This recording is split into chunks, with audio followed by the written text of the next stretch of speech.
யார் சார் இந்த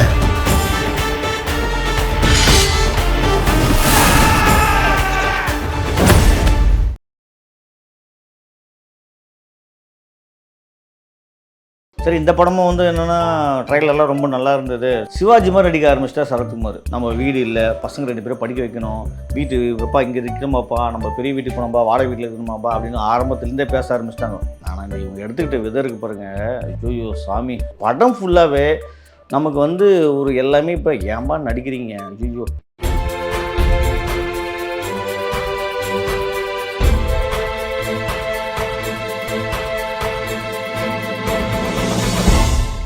three BHK படத்தை பற்றி தான் பார்க்க போகிறோம். சரத்குமார், சித்தார்த், ஸ்ரீ கணேஷ் இயக்கத்தில் வெளியே வந்திருக்கு.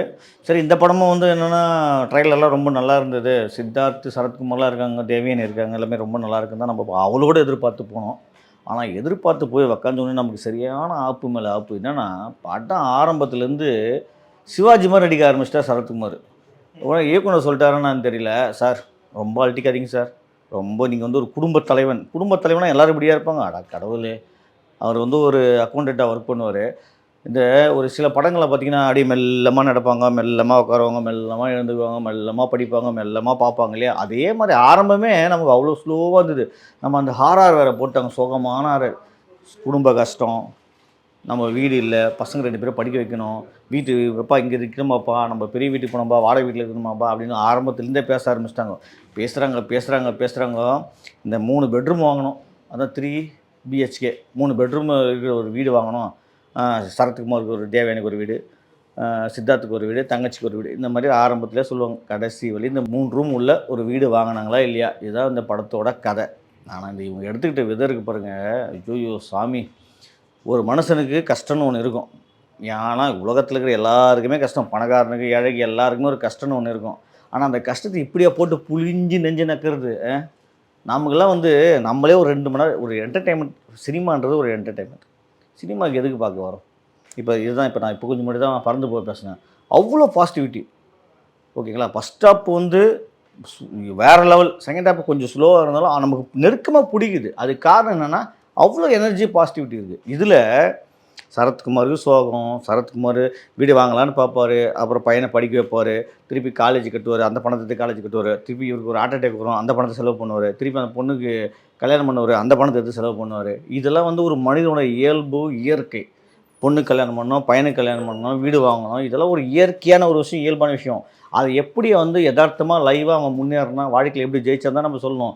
அதுக்கப்புறம் ஒரு அப்பானா அப்படி தான் சொல்லுவார், 4 பேர் பேச்சு கேட்டு பையன் நல்லா இருக்குன்றதுக்காக சிலர் சொல்கிறாரு, அது உடனே வந்து அது தப்பாக காமிக்கிறதாகட்டும், திருப்பி சித்தார்த்துக்கு பிடிக்காத விஷயத்தை செய்யறதாகட்டும், இதெல்லாம் வந்து நமக்கு எப்படி சொல்கிறது, இந்த சூரிய வம்சம் படத்தில் வர மாதிரி நெஞ்ச நக்கிற மாதிரி இருந்தது. அதுவும் அந்த காலத்தில், அதுவும் அதில் வந்து லைவ் இருக்கும் பயங்கரமாக.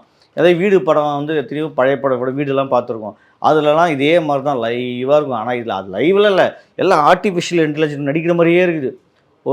சரத்குமார் நடிக்கிற மாதிரியே இருக்குது, சித்தார்த் நடிக்கிற மாதிரியே இருக்குது, இந்த பக்கம் தேவயானி நடிக்கிற மாதிரி இருக்குது. இந்த 3 பேருமே நமக்கு மனசில் சுத்தமாக ஓட்டல. ஒரு இடத்துல அப்படியே கொஞ்சம் சோகம், அப்படியே ஒரு இன்ட்ரெஸ்ட்டாக பார்க்குறோம், திடீர்னு பார்த்தீங்கன்னா திருப்பி போயிடுச்சு, திடீர்னு இன்ட்ரெஸ்ட்டாக பார்க்குறோம், திடீர்னு போயிடுச்சு. இந்த மாதிரி படம் ஃபுல்லாகவே நமக்கு வந்து ஒரு எல்லாமே இப்போ ஏன்பா நடிக்கிறீங்க, ஐயோ எப்பப்பா அப்படின்னு கேட்க தோணுச்சு. 3 பிஹெச்கே வந்து அந்தளவுக்கு படும் மோசமான திரைக்கதையில் வீக்காக இருந்தது. நல்ல கதை தான், ஒரு வீடு வாங்கணுன்ற ஒரு கதை, அதை சூப்பராக லைவாக கொண்டு போய் தான் சூப்பராக இருந்திருக்கும். அது இவங்க நடிகர்ன்ற பேரில், கஷ்டன்ற பேரில் சும்மா புளிஞ்சு எடுத்திருக்காங்க. இந்த படத்தில் நமக்கு உண்மையிலே மனசுக்கு ஆறுதலான ஒரு விஷயம்னா, சித்தார்த் தங்கச்சி வர மீதா ரகுநாத் தான் வந்து உண்மையிலே அவங்கள நடிப்பும் அவங்களுடைய அந்த பர்ஃபார்மன்ஸும் ரொம்ப நல்லா இருந்தது. அவங்க ஒரு யதார்த்தமாக இருந்தது, அந்த கேரக்டர் ஆரம்பத்துலேருந்து யதார்த்தமாக இருந்தது.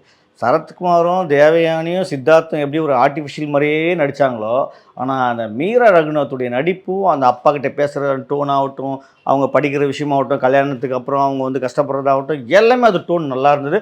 அவங்களுடைய அந்த பர்ஃபார்மன்ஸ் சூப்பராக இருந்தது. அதுக்கப்புறம் சித்தார்த் ஒரு லவ் பண்ணுற ஒரு பொண்ணு, சின்ன வயசுலேருந்து லவ் பண்ணுவார், அது அந்த பொண்ணும் லைவாக இருந்தது. இந்த 2 கேரக்டர் மட்டும் தாங்க ரொம்ப லைவாக இந்த படத்தில் நமக்கு நெருக்கமாக பிடிச்சிது. மற்ற இவங்க எந்த நடிப்புமே சுத்தமாக பிடிக்கல. சித்தார்த் ஒய்ஃபாக வர பேர் சைத்ரா, அந்த சின்ன பொண்ணு ஸ்கூலில் லவ் பண்ணுவாங்க, அதுக்கப்புறம் கல்யாணம் பண்ணிப்பாங்க. அந்த லைவ் கேரக்டர் ரொம்ப நல்லா இருந்தது. இந்த 2 கேரக்டர் மட்டும் தான் இந்த படத்தில் நமக்கு ரொம்ப பிடிச்சிது. மற்றது எல்லாமே வந்து ஒரு யதார்த்தத்தை மீறி, அப்பா சிவாஜிக்கு தங்கச்சியா, சிவாஜிக்கு அண்ணனா இவர், சிவாஜிக்கு தம்பி அவருன்னு நடிப்பை புழிஞ்சி வச்சுருந்தாங்க. அது மனசில் சுத்தமாக ஓட்டலை. 3 பிஹெச்கே ஒரு முறையாவது பார்க்கலாம் சொல்லலாம் தான் நமக்கு மனசு தோணுது. ஆனால் என்னால் முடியாதுப்பா அடுத்த முறை பார்க்கறதுக்கு. உங்கள் விருப்பம். நீங்கள் போய் தியேட்டரில் ஃப்ரீயாக இருந்தீங்கன்னா போய் பாருங்கள். இந்த வீடியோ உங்களுக்கு பிடிச்சிருந்தா லைக் பண்ணுங்கள், கமெண்ட் பண்ணுங்கள், ஷேர் பண்ணுங்கள், சப்ஸ்கிரைப் பண்ணுங்கள்.